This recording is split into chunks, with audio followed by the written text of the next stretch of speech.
Franck Ferrand raconte sur Radio Classique.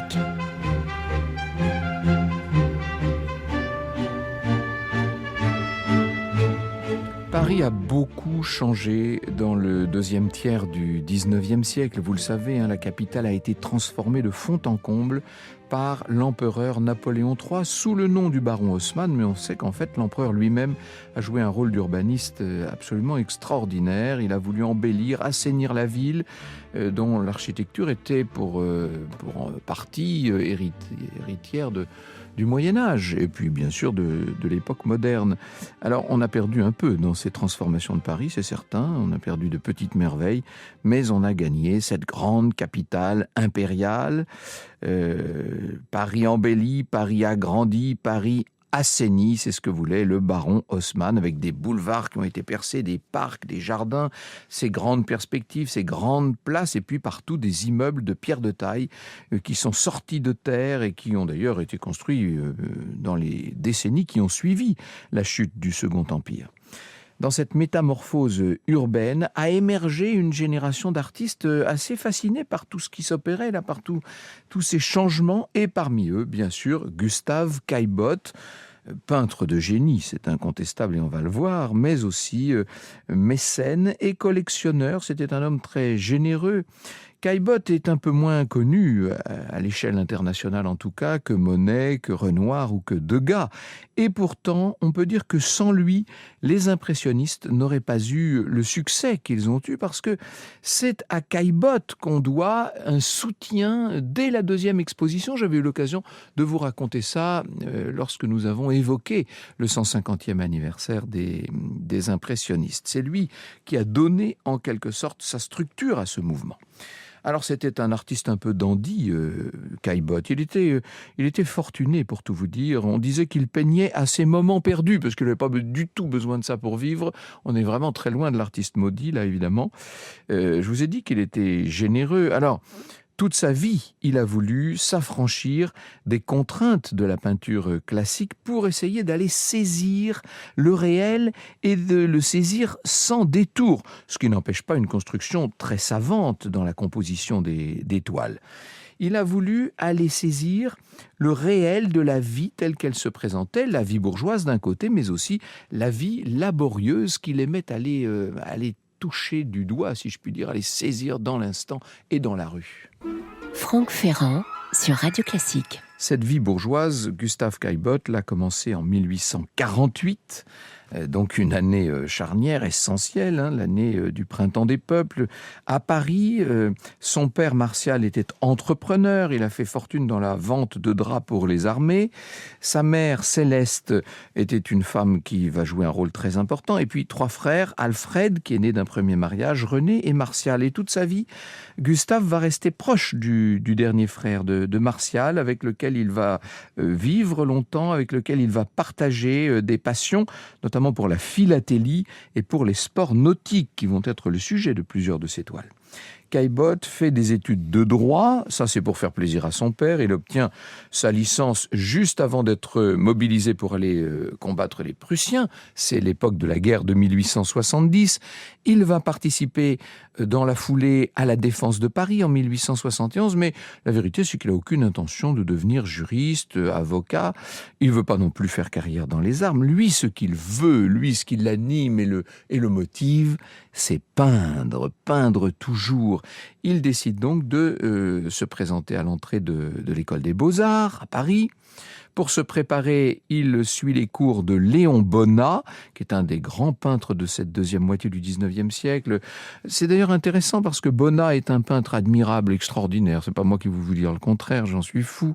Mais comme il est un peintre tout à fait traditionnel et classique, il a un peu aujourd'hui perdu de réputation, et c'est dommage parce que vraiment c'est un grand peintre. Bref, Caillebotte travaille à ses côtés sans ménager sa peine, il travaille énormément, c'est un passionné qui peint des paysages, des animaux, des portraits de famille.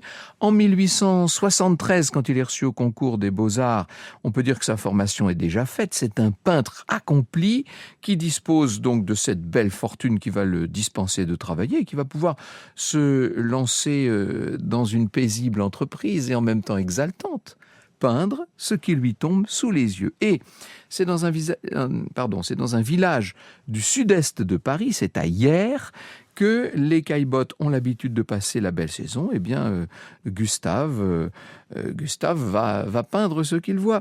Il a 12 ans, Gustave, quand son père a fait l'acquisition du Cazin, cette très belle maison entourée d'un parc immense, bordé d'une rivière. Quand je dis très belle maison, imaginez une belle maison toute blanche avec des colonnades, un fronton. C'est une maison qui ressemble un peu à un petit palais italien. Il y a quelque chose, oui, on peut dire que c'est tout à fait dans l'esprit un peu des villas vénitiennes, si vous voulez.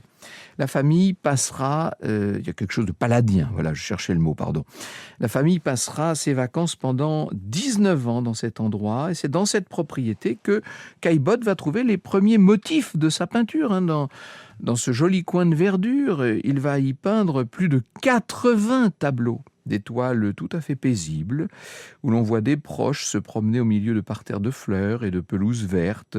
Le Cazin, c'est le cadre de la vie heureuse. Ce qui ne veut pas dire pour autant que Caillebotte préfère l'oisiveté au labeur. Toute sa vie durant, et quand je dis toute sa vie, ça va être, malheureusement, vous allez le voir, une vie bien courte. Toute sa vie, il va essayer non seulement de travailler lui-même, mais de peindre ceux qui travaillent, de peindre l'effort. Et c'est peut-être ce qui, notamment, va non seulement bouleverser l'art de l'époque, mais choquer un certain nombre de contemporains. Vous écoutez Radio Classique. C'est donc dans ce nouveau Paris d'Haussmann que la famille Caillebotte emménage en 1867 dans le tout nouveau quartier autour de Saint-Lazare, le quartier de l'Europe. Le père Martial a fait construire un hôtel particulier. C'est vraiment une demeure absolument incroyable. Il y a même une salle de bain avec baignoire à demeure, puisque souvent, vous savez qu'à l'époque, pour prendre des bains, il fallait faire venir les garçons de bain. On faisait monter les baignoires, puis ensuite on les redescendait. Non, là, vous avez une salle de bain. Ça vous donne une idée du luxe de cette demeure, dont les pièces ouvrent sur la rue par de bien hautes fenêtres, très lumineuses. Et c'est devant une de ces fenêtres que Gustave va peindre son frère René. Il le peint de dos, c'est quand même une façon un peu inhabituelle de représenter un personnage, en tout cas à l'époque. Ça s'appelle « Jeune homme à sa fenêtre », on est en 1876. Et ce frère René, il va mourir à 25 ans d'un possible suicide. Il va mourir quelques mois seulement après la réalisation de cette toile, dont on doit pouvoir dire qu'elle est baignée d'une espèce d'atmosphère assez particulière, de mélancolie. Cette vie de famille, cette vie tout à fait bourgeoise, Caillebotte la retranscrit bien entendu sur ses toiles, mais pas à la manière dont on pouvait le faire à l'époque. Il y a quelque chose de plus réaliste chez lui, pas de détour, pas trop de mise en scène, on essaie toujours de capter l'instant. Dans Le Déjeuner, qui est peint la même année, en 1876, le jeune peintre représente sa mère Céleste et son frère René assis autour d'une table. L'une se fait servir, l'autre est en train de déjeuner, et si l'on accepte le rouge du tapis, le tableau est assez sombre. C'est à peine si la lumière filtre à travers les fenêtres. Le père de Gustave vient de mourir à cette époque. Il est mort le jour de Noël 1874. Et c'est vrai que l'atmosphère ne doit pas être bien gaie dans la famille, comme nous le montre la grande robe de deuil de la mère. Ici, un peu comme le ferait un photographe avec un objectif, Caillebotte nous invite à entrer dans le quotidien de cette famille, à entrer en tout cas dans cette pièce où il prend ses repas. Il nous fait même asseoir à la table d'une certaine manière, puisqu'il y a cette assiette vide au premier plan qui pourrait être aussi bien la sienne que la nôtre. Toujours ce jeu subtil de substitution entre le peintre et le spectateur. On retrouvera d'ailleurs ce type d'atmosphère dans pas mal de toiles de Caillebotte. Et puis le jeu de la perspective, où il excelle, à mon avis, c'est là qu'il se révèle le plus. C'est un très grand perspectiviste, Caillebotte. En 1975, c'est encore dans son appartement qu'il trouve l'inspiration. Dans une des pièces, 3 ouvriers sont en train de s'activer à raboter le parquet. On connaît ce tableau, c'est son plus célèbre, bien sûr. Et là, il y a quelque chose de photographique, pour le coup. La scène est captée avec une espèce de précision dont on dit qu'elle est réaliste, c'est du réalisme tel qu'on pouvait le faire dans le naturalisme de l'époque. N'oubliez pas que c'est l'époque où Zola écrit ses romans, avec ces gestes des ouvriers, là, ces hommes qui ont le torse nu, avec les muscles tendus, les outils un peu éparpillés partout, des copeaux de bois qui jonchent le parquet. Et tous les détails ont été explorés jusqu'aux perles de sueur. Il y a l'alliance, si vous voulez, du raboteur qui ne fait qu'un avec son œuvre, avec son milieu, et puis la bouteille de vin rouge et le verre rempli qui attend pour désaltérer ces hommes. Bref, cette œuvre, c'est une des premières représentations du prolétariat urbain. Ça n'est pas un sujet qu'on traitait à l'époque. Or, Caillebotte, lui, va s'approprier ce genre de sujet. Évidemment, vous pensez bien que ça peut pas plaire à tout le monde. D'autres, avant Caillebotte, quand même, s'étaient un peu attachés à représenter le labeur. Je pense à Millet et de ses glaneuses, mais c'était dans les campagnes plutôt. Courbet, c'est vrai, nous avait montré des casseurs de pierres. Vous savez, vous connaissez les engagements politiques très forts de Courbet. On ne peut pas en dire autant de Caillebotte. C'est pas un engagement politique dans son cas. C'est plutôt la volonté de montrer la vie telle qu'elle est en vérité et d'anoblir des sujets qui jusqu'alors n'avaient pas été considérés comme tels. On voit des gens en redingote sur ces tableaux, c'est vrai, chapeau haut de forme, mais aussi des ouvriers en blouse. Il n'y a pas d'héroïsme, il n'y a pas de misérabilisme, il y a simplement la vie sur le vif. Les raboteurs de parquet, si vous voulez, c'est l'entrée des petits métiers dans la grande peinture, on doit pouvoir dire ça. Caillebotte reste toujours très esthétique, il veut faire du beau, mais ça ne l'empêche pas d'essayer de montrer le vrai, du beau et du vrai, si l'on peut dire. Voici ce que disait Louis Hénault, le critique, à propos des raboteurs. Tous ceux qui ont eu le plaisir ou l'ennui de faire bâtir connaissent la façon de travailler de ces robustes gaillards qui mettent franchement de côté tout costume gênant, ne gardant du vêtement que sa partie la plus indispensable. Vous voyez que le peintre a visé juste. La voie que Caillebotte a choisi d'emprunter, c'est celle du réalisme violent, dit-il, selon les mots les mots qui permettent en quelque sorte de définir le travail de Caillebotte. Réalisme violent. Il ne faut pas chercher un discours social ou politique, là. Il faut simplement chercher une volonté philosophique et esthétique de peindre le vrai. Voilà. Une réalité qui ne plaît pas, bien sûr. Même Émile Zola, d'ailleurs, c'est quand même un comble, trouve que ces raboteurs sont une œuvre bourgeoise anti-artistique parce que claire comme le verre, dit-il. Bon, il reverra son jugement sur Caillebotte, vous savez, des années plus tard. Il percevra, mais avec retard, tout ce qu'il a manqué avec les raboteurs. D'abord, cette composition absolument incroyable, juste, précise, avec des lignes très, très nouvelles. Tout ça s'est passé un peu au-dessus de Zola, il faut bien le dire. Après les raboteurs, Caillebotte va renouveler l'expérience, alors cette fois en extérieur avec ses peintres en bâtiment. Ça, c'est une toile qui m'a complètement renversé l'autre jour lorsque je l'ai vue dans l'exposition des impressionnistes à Orsay. J'y ai passé du temps parce que là, vraiment, c'est vertigineux. Vous avez une perspective complètement incroyable à hauteur de vue des personnages avec un point de fuite qui est complètement déporté sur la partie gauche du tableau. Le spectateur est comme s'il était le piéton dans la rue et en même temps, si vous regardez, il n'y a pas une ligne de ce tableau qui n'ait été étudiée pour renverser, pour donner du mouvement. C'est assez incroyable. Encore une fois, pas de message politique. Simplement, quelques ouvriers qui sont là, qui sont en train d'observer la façade de la boutique qu'ils ont à repeindre, qui sont pris dans le vif de leur réflexion, mais avec la plus savante des compositions qu'on puisse imaginer, qui pourrait presque faire penser à du Velázquez, si vous voulez, pour ce qui est du caractère, ou, dans un tout autre registre, à l'autre bout du spectre, à du Mondrian. Bref, il y a un travail incroyable sur la composition. Ce qui frappe chez Caillebotte, c'est qu'il ne peint presque que des hommes. Un thème qui d'ailleurs fait l'objet en ce moment de la grande exposition du Palais d'Orsay. Caillebotte, peindre les hommes, c'est le parti pris des commissaires de l'exposition. Sur les 76 œuvres présentées par l'artiste de son vivant, donc là on est entre 1876 et 1888, 33 représentent des hommes, avec toujours ces compositions très ambitieuses. 33 représentent des hommes, 16 représentent des femmes.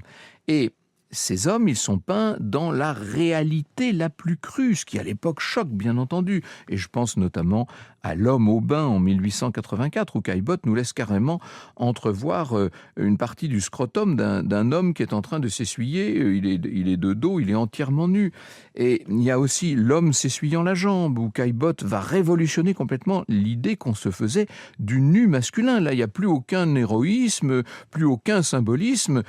C'est au contraire l'homme vulnérable tel qu'il est réellement qui est montré. Et ça, évidemment, autant on a montré tous les nus féminins possibles et dans toutes les postures, autant personne n'était allé aussi loin, bien sûr, dans le nu masculin à l'époque. On va saisir l'homme dans son intimité, même, disons-le, dans sa salle de bain. Franck Ferrand sur Radio Classique. Le Salon n'avait pas voulu des raboteurs en 76. L'œuvre avait été jugée trop réaliste. Il y a même des critiques qui disent que le sujet est vulgaire. Eh bien, puisque l'Académie ne veut pas de lui, Caillebotte se tourne vers les impressionnistes, ces artistes, vous savez, qui à l'époque sont donc à la recherche de quelque chose d'autre, d'une indépendance totale dans cette fin de 19e. Monet, Renoir, Cézanne, Pissarro, Van Gogh plus tard, post-impressionniste, et Degas. Et puis donc Caillebotte qui veut sortir des codes habituels, qui veut sortir des codes du salon. L'esprit de l'impressionnisme se résume à la phrase de Monet « Je peins ce que je vois et non ce qu'il plaît aux autres de voir ». Alors, la façon de le faire entre Monet et Caillebotte est très différente. On ne peut pas dire de Caillebotte qu'il soit un pur impressionniste. Il ne s'intéresse pas, loin de là, aux effets, aux reflets de la lumière et de la couleur. Lui s'intéresse autant, sinon bien plus même, à la composition, je vous l'ai dit, et à la saisie d'une forme de réalisme. Il n'empêche qu'il va s'agréger à ces impressionnistes sans faire tout à fait partie du courant. Il est là à la deuxième expo, dans les locaux de la galerie Durand-Ruel. Il va exposer ses raboteurs de parquet, aux côtés des toiles de Monet, Pissarro, Sisley, etc. Et Degas, bien sûr. On remarque cette œuvre. Le sujet choque un peu, il faut bien le dire.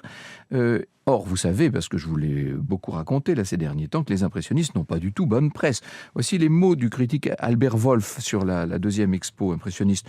On vient d'ouvrir chez Durand-Ruel une exposition qu'on dit être de peinture. 5 ou 6 aliénés, dont une femme, un groupe, c'est Berthe Morisot, un groupe de malheureux atteints de la folie, de l'ambition, s'y sont donné rendez-vous pour exposer leur œuvre. Ces soi-disant artistes s'intitulent les intransigeants, les impressionnistes. Ils prennent des brosses, jettent au hasard quelques tons et signe le tout. Faites donc comprendre à monsieur Pissarro que les arbres ne sont pas violets et que le ciel n'est pas d'un beurre frais. Bon, certes, voilà, on sait ce que la critique a pensé de tout ça. Caillebotte prend tout ça avec une certaine philosophie, lui. Quant au public, toujours gai, écrit-il. On s'amuse beaucoup chez nous, c'est toujours ça. D'ailleurs, lui, il est plutôt épargné, peut-être justement parce que, alors qu'on critiquait un côté très, très vague dans la peinture impressionniste, lui continue de travailler selon les grands critères qui ont été ceux de la peinture de tout temps, et notamment cette composition très soignée et très travaillée. Caillebotte va jouer un rôle assez particulier au sein de ce groupe. C'est qu'en fait, il va être le soutien de tout le monde. Alors, ces artistes ont pris l'habitude de se retrouver au Batignolles, au Café Gerbois, vous savez. C'est là qu'on rit, qu'on discute, qu'on joue, qu'on se dispute aussi parfois. Et qui règle l'addition ? Généralement, c'est Caillebotte, qui bénéficie de la rente que lui a laissé son père, qui permet de vivre sans travailler, je vous l'ai dit, et qui va acheter. Alors d'abord, il va héberger ses amis impressionnistes pour d'autres expositions, et il va leur acheter plusieurs de ses toiles. De cette façon-là, il devient une sorte de mécène, et sans lui, il est certain que le courant impressionniste serait allé moins loin. Et puis il va organiser lui-même cette troisième expo de 77. C'est lui qui finance tout, d'ailleurs.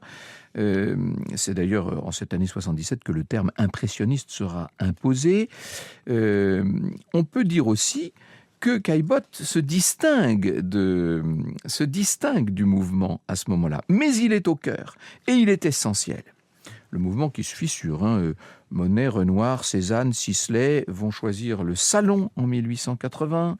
Caillebotte écrit à Monet « Puisse cette défection vous profiter après Sisley, après Renoir, vous, la vie me semble être une chose atroce. » Oui, il est amer, cet homme qui a tant fait pour ses amis et qui voit qu'ils le lâchent les uns après les autres. Et puis les relations entre Degas et Caillebotte se tendent également. Mais Caillebotte tient bon. en faisant de l'impressionniste une véritable école, en révélant sa cohérence d'exposition en exposition. Il arrive à faire reconnaître ce mouvement et ce n'est pas le moindre de ses titres de gloire. Franck Ferrand sur Radio Classique. Il sacrifiera sa postérité à ce mouvement impressionniste Caillebotte. Il s'efface d'une certaine manière devant les autres. Personne n'en veut, j'achète, dit-il, pour certaines des œuvres, effectivement, qui ne trouvent pas preneur. Et on est étonné de voir à quel point il était il avait une grande sagacité dans les choix qu'il faisait, dans la collection qu'il constituait. Le 21 février 1894, il va mourir à l'âge de 45 ans d'une congestion cérébrale. Il était en train de travailler dans son jardin à un nouveau paysage. Il a été saisi à son tour, si je puis dire, lui qui saisissait toujours le réel.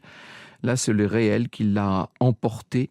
Un décès qui va faire beaucoup parler, qui a beaucoup choqué les impressionnistes, bien entendu. Et par testament, il va léguer 70 de ses œuvres à l'État, en stipulant que les tableaux n'aillent ni dans un grenier ni dans un musée de province, mais bien au Luxembourg et plus tard aux œuvres. Il faudra quand même des années avant que l'on expose le bal du Moulin de la Galette de Renoir, les régates à Argenteuil de Monet ou le balcon de Manet, bien sûr, ou les ballets de Degas. Mais en tout cas, c'est la collection Caillebotte qui va servir, qui va être à l'origine de tout cela.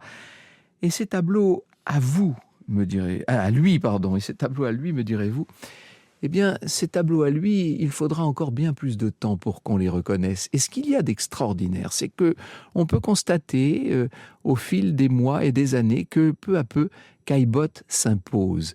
Et je ne serais pas étonné, ça ne regarde que moi ce que je vais vous dire là, mais je ne serais pas étonné qu'à terme, ces tableaux qui se sont maintenant largement imposés finissent même par surnager, voire par dominer l'ensemble. Vous écoutez Radio Classique.